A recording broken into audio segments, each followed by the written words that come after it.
All right, on the back side, the equations are a little different. All of a sudden, you see it's no longer in the format ax squared plus b of x is equal to c. It now says x squared minus 8x equals 0. You're still going to factor, and the one thing I could factor out of both is just an x. So I'm going to take this x out, and then in parentheses, I'm going to do x minus 8. Set this equal to 0. If I were to distribute, x times x is x squared, x times negative 8 is negative 8x. So now I'm going to do the same thing where I'm going to set both things equal to 0. X is equal to 0, and then x minus 8 is equal to 0. That tells me one of my solutions is going to be x equals 0, so 0. And then over here, my other solution, x is equal to 8. So x is equal to squiggly lines. It means the parabola will go through the origin. There's going to be a point there, as well as 8, 0. All right, now when I look at this one, it seems to be similar at first, but there's really no b of x. This is like your c value, and right now that tells me back when we did this, we were thinking about all of our perfect squares, and that's why the middle ends up being eliminated. So this, I know, has to be a negative 64. The perfect square, if I take the square root, it's 8. So x plus 8, x minus 8 is what gets me x squared minus 64. When I FOIL, first, outer, inner, last, the 8x minus 8x, they cancel each other out. So now I'm going to set these both equal to 0. X plus 8 equals 0, so x equals negative 8. And then x minus 8 equals 0. That means x has to be a positive 8. There's two solutions here. I have negative 8 and 8. The last one on this page changes just a little bit. Now there's a 4, so there is an a value. Remember, when I keep saying the a, b, and c, it's because of this equation here for quadratics, ax squared plus b of x plus c. So you have an a value. B of x is gone because of the fact that there's a perfect square in there. I am going to ask myself, like, what first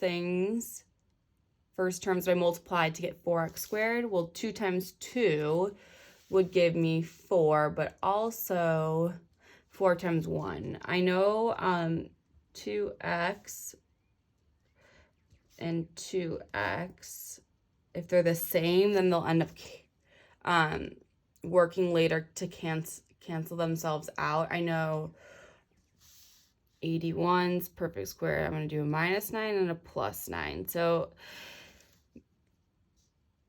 now I'm able to set them both equal to 0. I'm going to have to talk about this one when I see you guys today at 4, just because it could get a little confusing. All right, so I have to set these now both equal to 0. 2x minus 9 equals 0. 2x plus 9 equals 0. And I have a two-step equation here. I'm going to add 9 to each side. So now I have 2x equals 9. And then I'm going to divide each side by 2. X equals 9 over 2. It's okay that it is an improper fraction. It's okay that you ever have an answer as a fraction. Now I'm going to look at this one. I'm going to subtract 9 on both sides. 2x equals negative 9. Divide each side by 2. X equals negative 9 over 2. I don't have much room. I'm going to slide this over, but my two solutions, x equals squiggly bracket 9 over 2, and then negative 9 over 2. I would leave it as an improper fraction and not write it as a decimal, a whole number with a decimal. All right, and then the bottom part says equations not in standard form. So if you look here, you see that there's no 0 on the left side of the equation. All you are doing before you get started, you're just rewriting it so that you do have everything on one side. So what are you going to do to make sure that there is a 0 here? I would look at that positive 21 and know I have to subtract it. So this becomes x squared plus 4x minus 21 equals 0. Then you would move on like you did on the previous page. Here, I would subtract 4x, but I would want to put it in the correct order. X squared minus 4x minus 45 equals 0. Then you would go on to factor from there. Here, it's a little bit different, but then I'm going to have to combine some like terms, it looks like. When I subtract 7x and I subtract 7x, here I'm going to have to combine those like terms. So x squared minus 12x minus 64 equals 0. Over here, there's just 2 added things. I'd have to subtract both. I'd subtract 4x and I'd subtract 1, but I could only combine the like terms. So if I'm subtracting 4x here and I'm subtracting 1 here, x squared, the signs are the same, so this becomes negative 14x, and then this becomes 48. Man, my work is getting messy. I'm sorry about that, guys.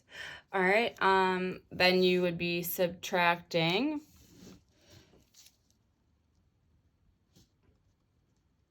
get everything on one side. Now, notice how this has the like term. So 11x squared, take away x squared. This becomes 10x squared. 10x squared minus 8x equals 0. And then this last one here, you're going to subtract 9. 16x squared minus 9 equals 0. Then once you put them all in the correct format, you set them equal to 0, you would do the steps that we talked about on the previous video.